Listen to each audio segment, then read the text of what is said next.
Hello, I am Mamadou and you're watching QTV. This is a special program organized by Gambia Participates, that is the anti-corruption watchdog, and also budget advocacy group. So, is there really a more useful tool for monitoring the implementation of a correctly costed operational plan of an entity than a budget? It's a hugely important document that people produce when they want to design an operation and see it to fruition. So today I've got two people in the studio, and we're going to talk about budgets, the process, and citizen participation in them. I've got here on my left Madam Aneta Mahoney, who is the Programs Manager of Gambia Participates. Welcome to the program. And I've got here on my right Mr. Yusuf Taylor, Editor-in-Chief of Ghanaco online newspaper. Welcome to this is your program. Maybe you should be welcoming me. So that's it. So tell us about the project. You have an ongoing project. This program is actually part of that, isn't it? Sure. Tell us a bit about that. Sure. Thank you very much for having us here today. Yeah, this project is actually funded by IRI, that is the International Republican Institute. What this whole project entails is trying to foster participatory budgeting in the Gambia. And how we are going about this is trying to facilitate access and enhance the information of budget in the country, as well as promote and increase budget transparency, budget accountability, and participatory budgeting in the country. So this is the whole project? Yes. So that's it. Yeah. So Ghanaco, the Editor-in-Chief, I mean the media, where does the media come in? Are you collaborating with Gambia Participates, for instance? Yes, Gambia Participates, we've been collaborating with them for quite a long time. We had a loose coalition, which was the Coalition for Budget Transparency, and we've done a series of work together.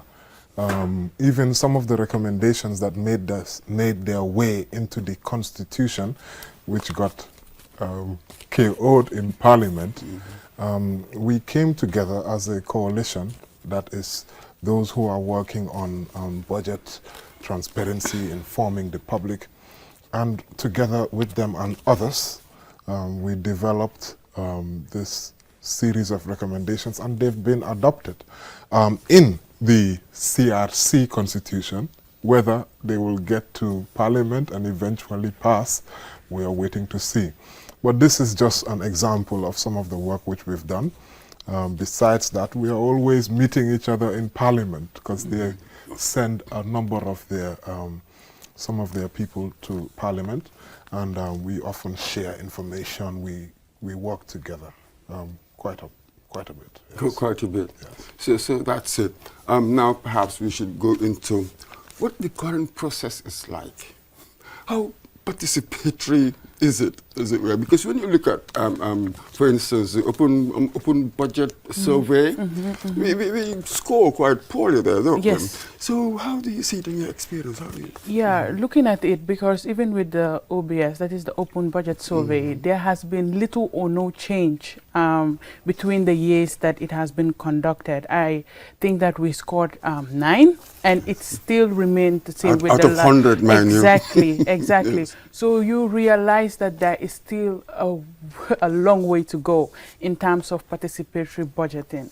So this is why we have taken it upon ourselves to make sure that we try to foster participatory budgeting in the country.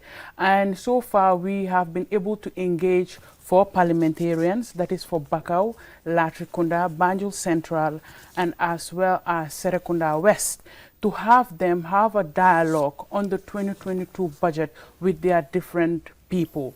And you realize that the budget is bulky. The budget is technical. It's very difficult to comprehend. A layman even myself with a degree, it's difficult to comprehend that budget. So people would definitely need a simplified version of this budget, which we have already done, a citizens budget for the year 2022, whereby key allocations have been mapped out so that citizens, it will just not only be easy for citizens to understand these allocations of resources, but also to stir up their interest. Because usually when it is bulky and technical, I mean, you lose interest easily. Absolutely. Yes. Mr. Taylor, isn't that the problem, really? We keep saying that, you know, we all want ordinary people, the underrepresented, as it were, to come to the table and that sort of thing. But yet, there are certain decisions. Maybe it's better to leave to technocrats, because writing a budget is a highly technical affair, isn't it? What do you think about it? Well, writing the budget certainly has to be done by people who know what they're doing. But those people should have very good ears, listening ears, kept very close to the mouths of the people, to the needs of the people.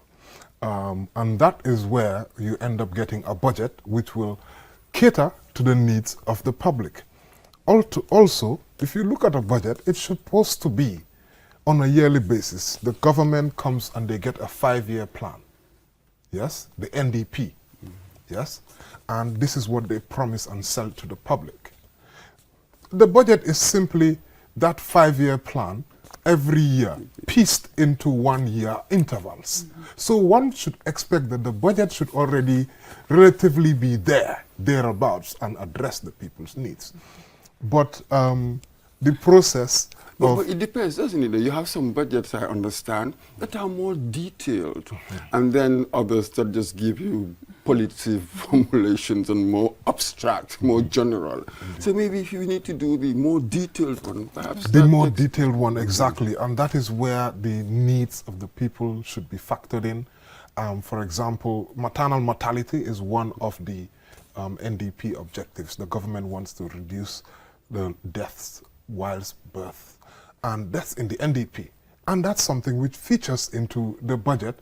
You can see it, how much money is being spent on healthcare services for women. How much money, if you divide it by the population of women, for example. That will give you an appreciation of how much investment is being made to ensure that some of these objectives are met. So, yes, back to your question, the technocrats are the ones who have to write the budget, because if you don't know about budgeting, you cannot write that. But they need to make sure whatever they are writing will be catering the needs of the people, and that will not be possible without talking to them, finding out what exactly their needs are. Absolutely so. But we understand that at the Ministry of Finance, they do consult. Apparently, this participatory thing you're calling for, apparently it exists at the Ministry of Finance. Do you reckon it's not enough? Yeah, I believe that more could be done, because when you talk about participatory budgeting, there are key things that you could be looking at, because sometimes you realize that once we have engaged the different communities in rural Gambia, these people actually have little or no knowledge about the budget.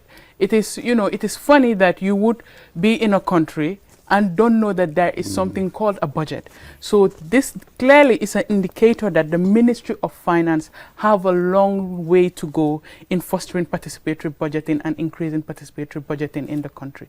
Definitely, yeah. Absolutely. So then it appears as if the mechanism itself, possibly it's not there. There are so many questionable, as it were, bits. Therefore, the effectiveness is undermined. How do you go about instituting a mechanism that would be effective, that can go down to the grassroots, passing on good information, accurate information? That's what you've highlighted. There are a number of things that need to happen. As a journalist who's been following this process, and certainly I can tell you the way the legal framework, our laws, when the budget is tabled, yes, because at that stage what they do is they table a draft budget. And it is at that stage that National Assembly members should be then having a dialogue with their constituents. But the time period is usually very small for NAMS to get that budget and eventually pass it. So what do? They end up so spending... most National Assembly members never really sound out, yes, at least at the critical constituents, time. at the critical time. When I say the critical time, that is when the draft budget has been tabled. Now you know what the draft is. And it is National Assembly members who chop and change and then give us the final budget. It is at that period, the law in the Gambia leaves a very small period for National Assembly members to do that. In essence, they are rushed every time they want to pass the budget. They have very little time to even debate, let alone to engage the constituents and the electorates. The law needs to factor that in. In other countries, you allow a little bit more time. Perhaps 60 days is needed, I believe. And I think currently it's about 14 days, less than that. Yeah, 14. 14 days. 14 days from when they table the draft budget to when they should pass it. When will the National Assembly member be able to come and say, my people, this is what the draft is. How should I chop and change? This is missing. So legally, the legal frameworks needs to be improved. And I believe the new constitution which came was going to deal with that. Give more time. 60 days is what is in that, I believe, because these are some of the things which we've worked on. So that is one. Secondly, access to information. For example, if Gainaco doesn't get the draft budget on the day that the draft budget is tabled, then it's impossible for me to share that with the general public, for QTV to share that with the general public, and then what could then happen?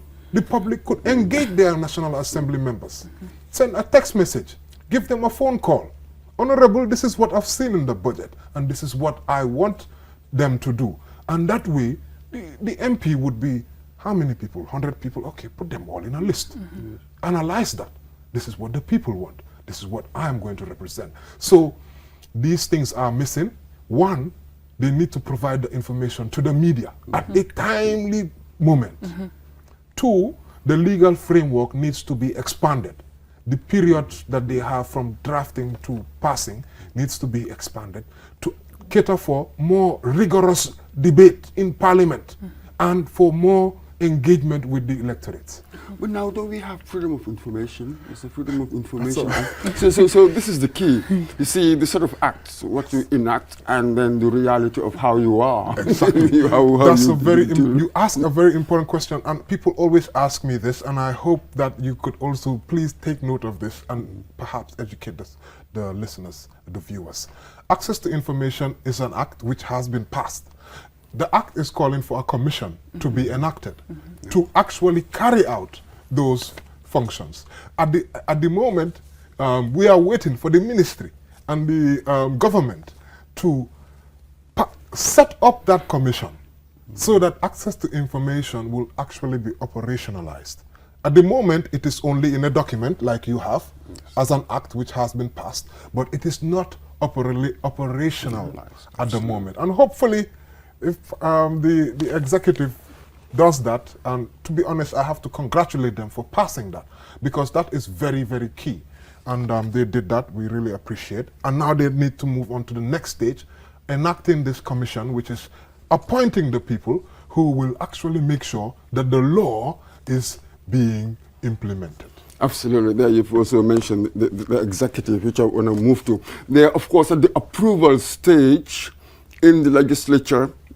Legislators have something to do. But again, the consultation, it begins much earlier than that, isn't it, with the executive, that formulation level. This is why I felt it was relevant for us to point out that according to the ministry, at that formulation level, there is a consultation. So I suppose even that, what is wrong perhaps with the legislature? Do you see a similar thing being wrong with the executive?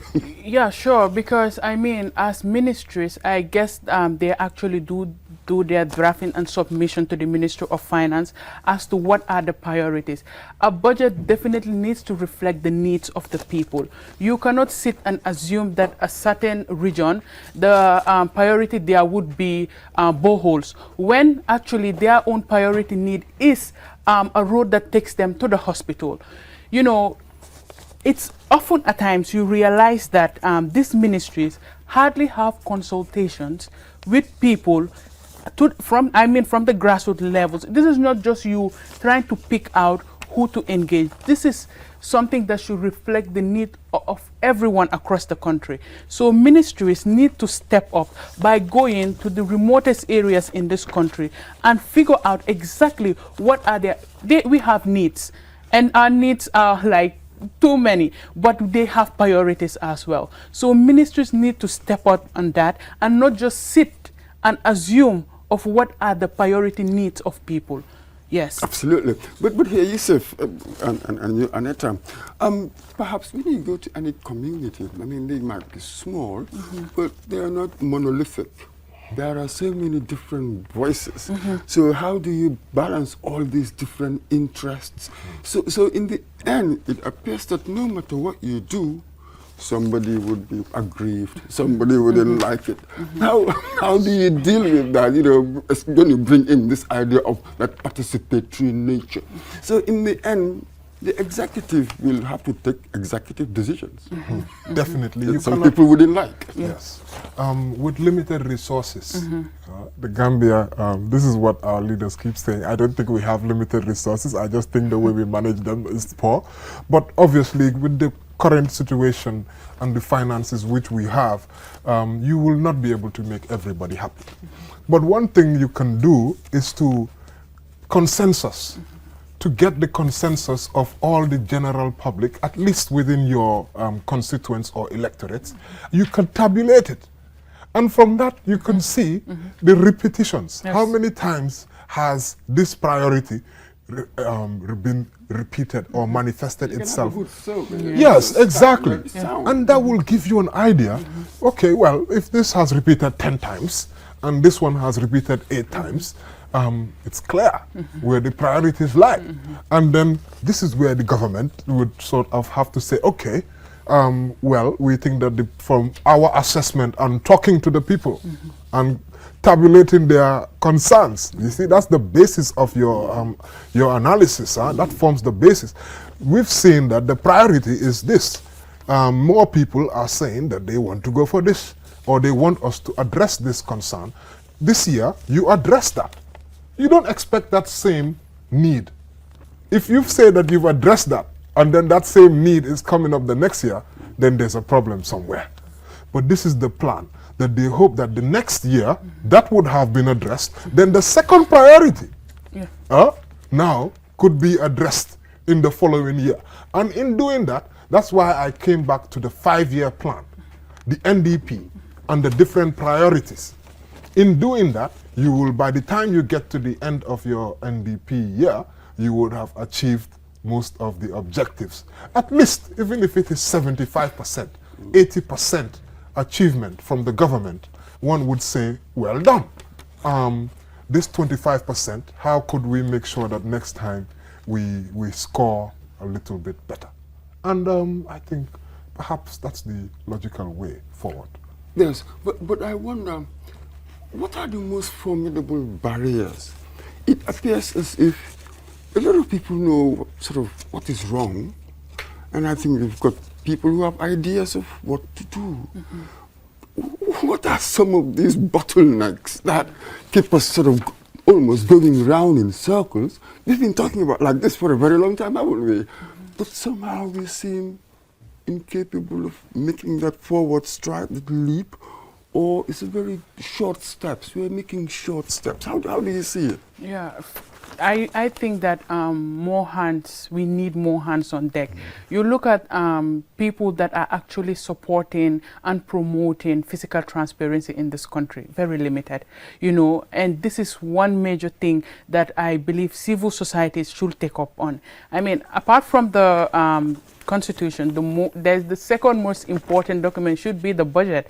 I mean, even if you don't know, this budget affects you every single day, whether you know it or not. So I believe that the number of people that are engaging in the matters of budget affairs needs to increase, and more so on civil society, but from all levels, being it the executive and the legislature. There is more that is to be done. More to be done from the, and as we talk about it, our legal framework. I mean, you would want your constituents capture their needs, want to know, but time, you don't have time. They have the executive budget proposal laid for you, and you have just 14 days as a parliamentarian. And mind you, most of these parliamentarians have little or no experience when it comes to budgeting itself. So these people actually need more capacity themselves to exercise their oversight role and as well as engage their constituents as well. So that is one other thing that we should continuously be looking at, that the members of parliament, in order for them to effectively, perform their oversight role, they need more capacity. I mean, we have 33 new parliamentarians. Yes.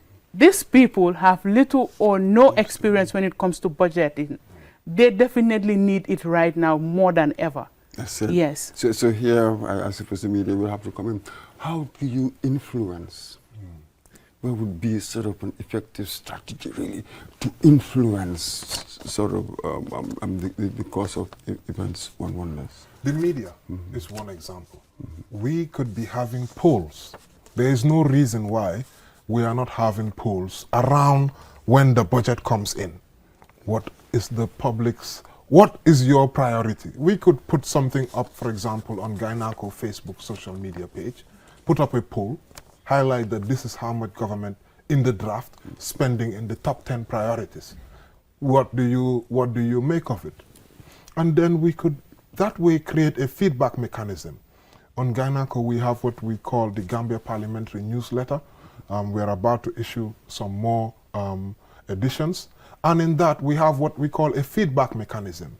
At the back of that newsletter, we have the voice of the nation.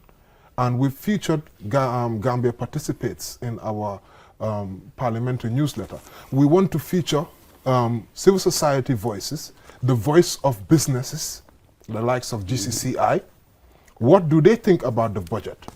The general public, ordinary Joe Bloggs, what does he think? Mr. Dusanu, Mr. whatever, the ordinary man over there, Mr. Jallo, whoever it is, what do they think? And also the media, for example, when Gambia Participates is going to engage their electorates, the media can accompany them.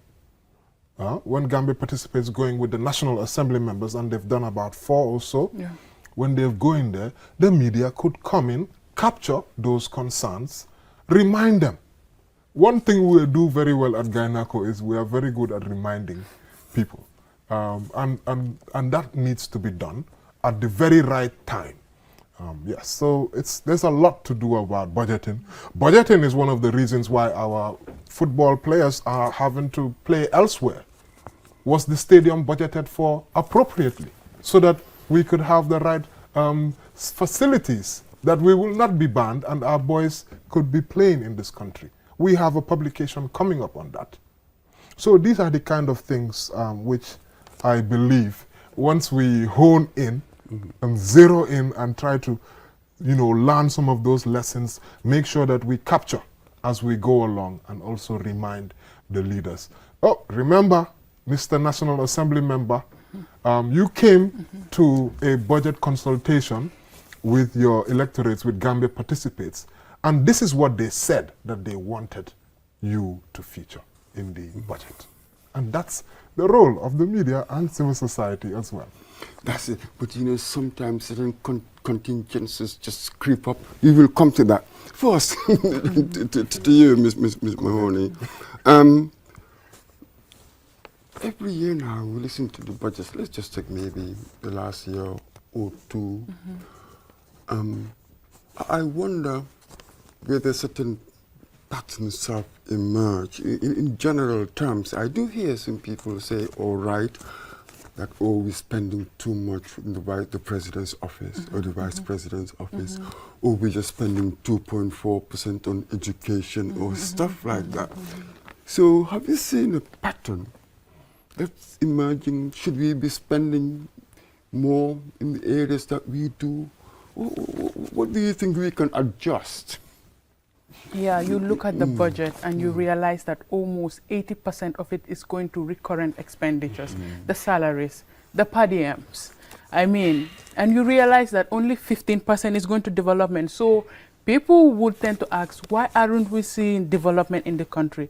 How can you expect to have development in any area that you turn to when only 15% is going into the issue of development, whereas every other thing is going into recurrent expenditures, the per diems. And I mean, it's all over the news sometimes with the issue of per diems. You even have people that will invite you over, yet still you are given an additional per diem from the budget.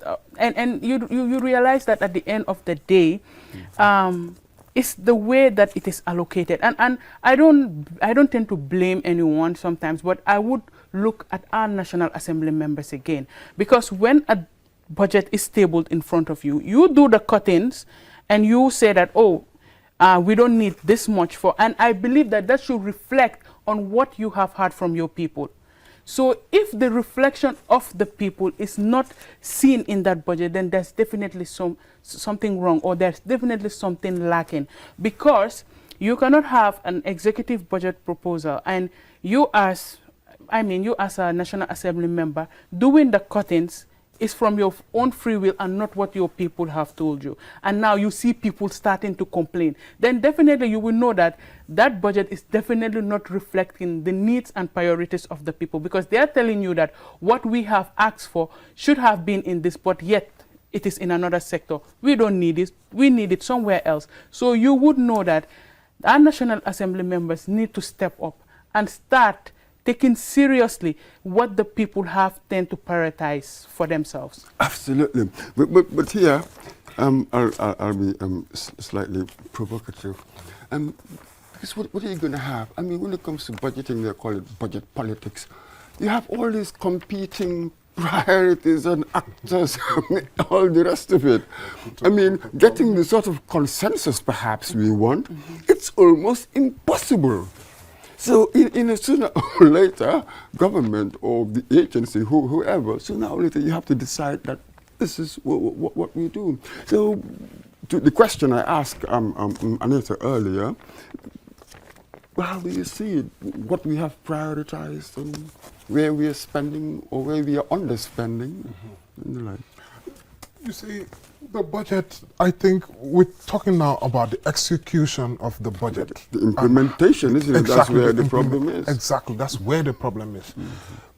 I always, when we talk about budgeting, I don't divorce myself from it and imagine that government funds is free for all. I think about it like a small person, a family. For example, these ministries, the government has agreed a budget. This is the budget. It's not as if they say, your money for the whole year is in your bank account. They don't do that. They disburse and then they disburse. We need to have what you call performance-based budgeting. And the ministries, actually, I have been present in their dialogue with the different ministries, and I've been invited. I have to say, Ministry of Finance is actually opening up to us, who you could consider us the critics, and they want to go into that direction. I just hope that it's sped up, perhaps maybe next year. What do I mean? If they disperse funds in tranches, if I have given you 50% for project A of the money, yet still, before I disperse another amount, that ministry should tell them, okay, you've given us 50% of the funds, and we were supposed to have achieved 50% in that project. We have achieved 40%. The ministry will say, okay, that's not too bad. Yeah, you guys have tried. We'll give you another tranche. There are some projects where they have dispersed 90, 80%, yes, and only 5% of the project objectives have been achieved. And yet still you want to disperse more money. That needs to change. Yeah?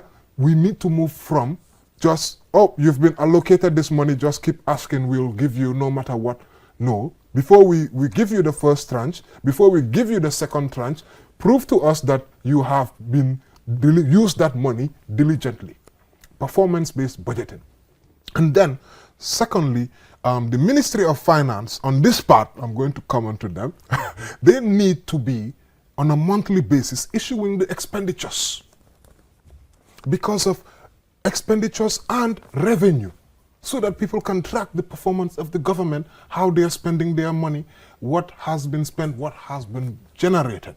If that is allowed, then the National Assembly can use that information to hold different ministries to account. But the National Assembly, they have powers, certainly, to get any information they want. They do. When there's somebody, you must come. Otherwise, you know, it wouldn't be. And it's a feedback mechanism because of when we, the media, raise some things, it's okay to, they have all the powers to ask for information. But if that information is made public, we publish about it, write about it, you tend to see National Assembly members, it's like a feedback mechanism. Huh? Now some of them are talking about the 141 million tax. And there are a number of other things that National Assembly members have been talking about of late. Absolutely. But there you mentioned the word earlier, tracking, the public tracking. This is where Gambia participates comes in. Yeah. So I wonder in your effort to track all of this spending, what kind of challenges, what are the common challenges that one faces in trying to deal with? Yeah, you realize that, like I said, Gambia participates, just a civil society organization, growing as well, probably resources, because no matter how, you know, established you are, there is always the issue of resources, because tracking also government expenditure and all of that, you would definitely need experts to do it as well. And that means that there is the need to have capacity as well. Even though you as a staff of Gambia participates are working on it, you definitely need a capacity built. And this is why we want to not limit it to ourselves, but to the general public, that tracking government expenditure, it's everybody's business. Yeah, it makes it easier when people are also involved. Like this is it's just like when you have many people going with one voice, you know, it becomes more audible. So that is why we tend to push it as well to people to also be involved in track. But how can you do this if there is no form of budget transparency? And you know, it is only when there is budget transparency that is when there can be accountability. So this is why we try to reach out to people, build the capacity of ordinary citizens as well, to be able to know exactly what is in the budget. And we make it in simplified versions because the budget is technical, like I said. So it is only when you understand what is in the budget, what have been allocated and what has been used, that is the only time that you can actually hold anyone or any party responsible or accountable. So it is important that the level of capacity on budget tracking is also increased. But sometimes you have the limitations of people as well, you know, the interest of people.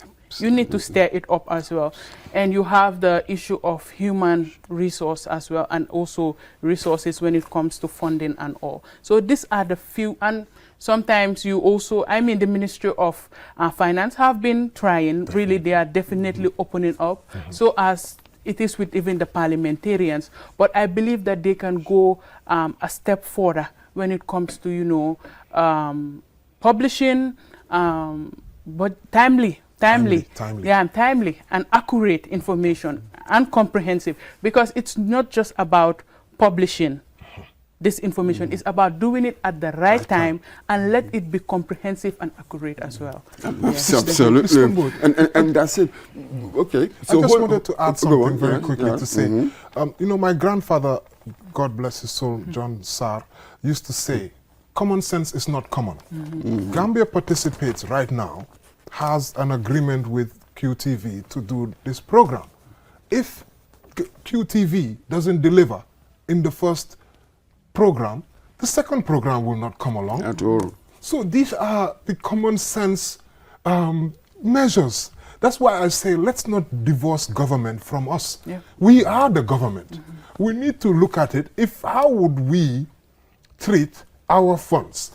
And when we are in government, let's stop thinking that this is where everybody will just come and should just take.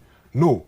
Government funds, you should be very selfish about how we spend government funds. So once we add a little bit of common sense, I know it's not common, but we are hoping that at least, you know, some of these practical, what you would do for your house, you would do it even at the level of the government.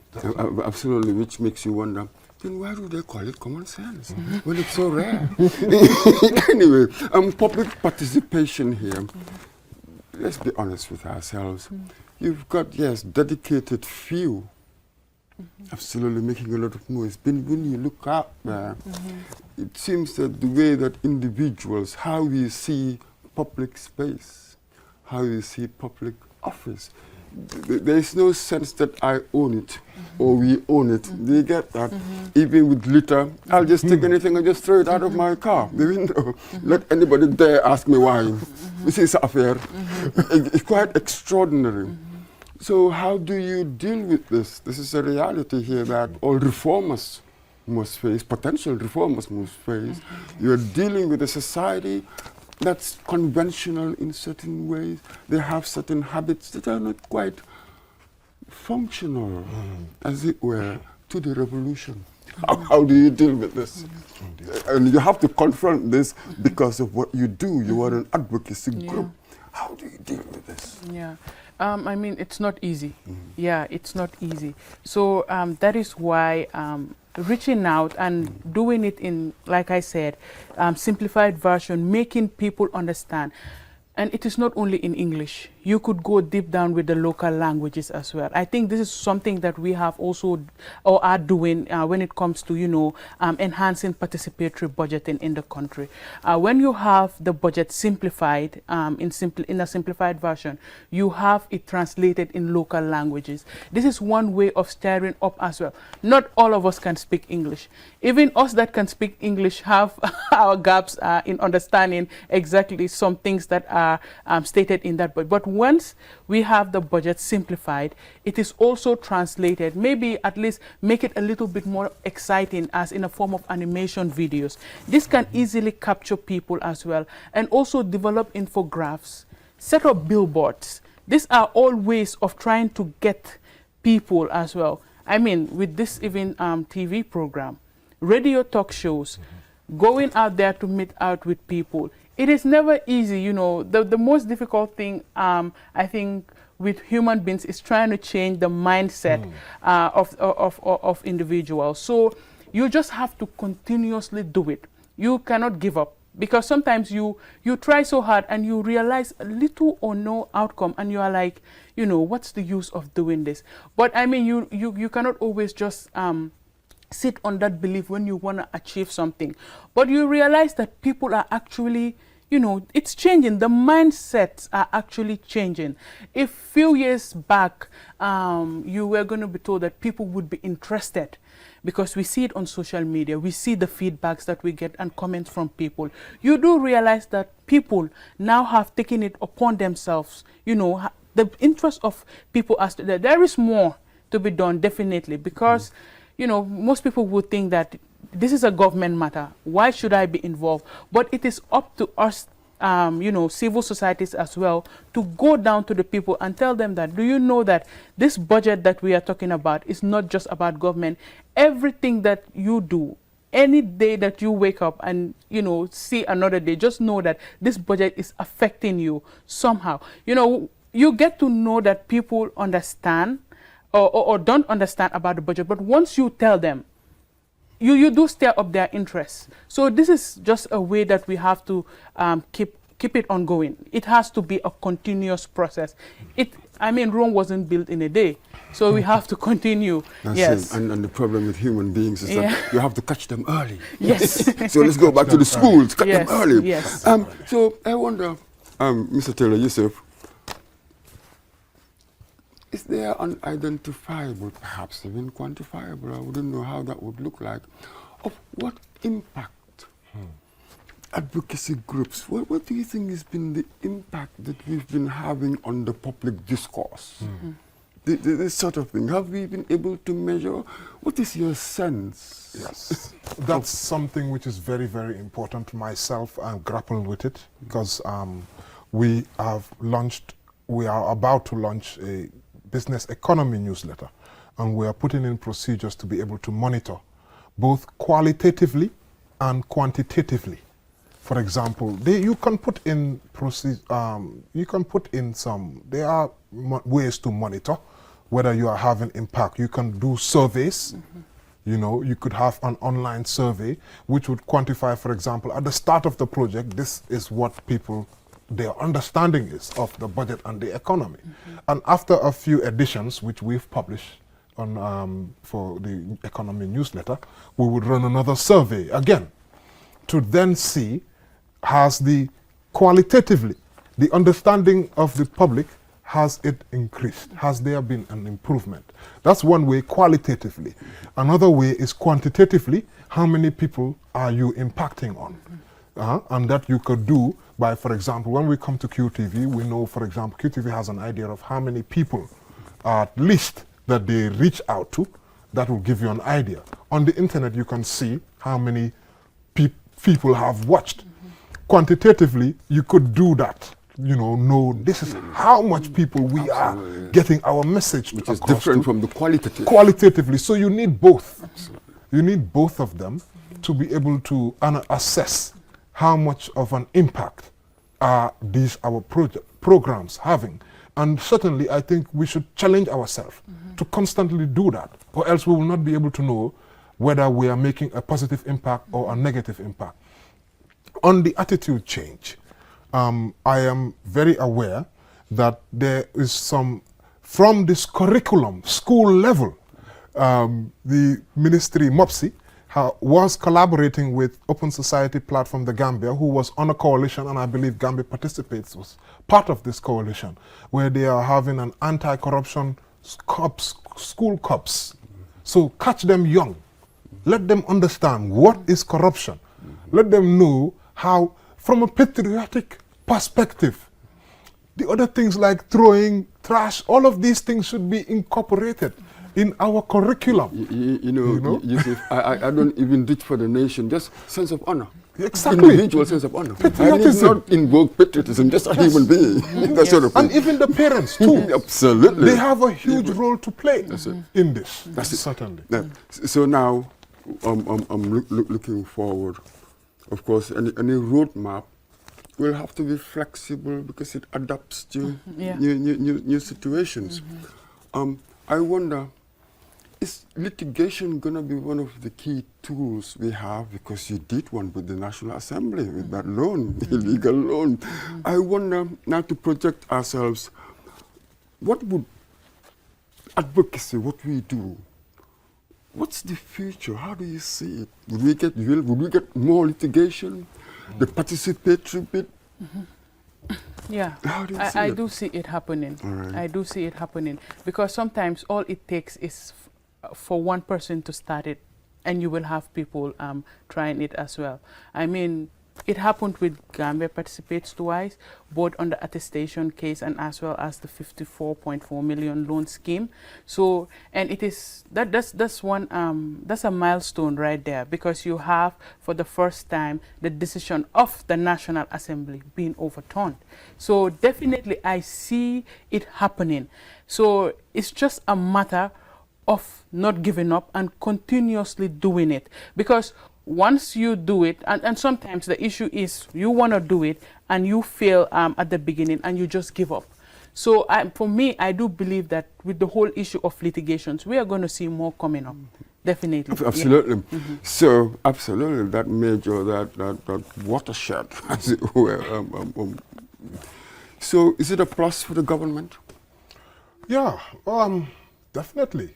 I think at the moment, what we have in the Gambia right now, I would definitely say the government is trying with regards to being open and engaging and not seeing civil society as the enemy, or even the media as the enemy all the time. You will have one or two elements in there, but certainly the collaboration, the participation between the authorities and the civil society and even us, the media, is growing and strengthening. And that will only make sure that participation is improved. More of the public are participating. Another thing that needs to happen, there was this budget roundtable discussion. When the budget is a draft and it's issued, the minister engages with civil society in a roundtable. This would be aired. Gambia Participates some years back was doing this, working with the Ministry of Finance, and they would sit together. The public should see us sit together. And we're talking about participation, how the government is improving now, but this was something they did some years back. It's died now. It's not happening.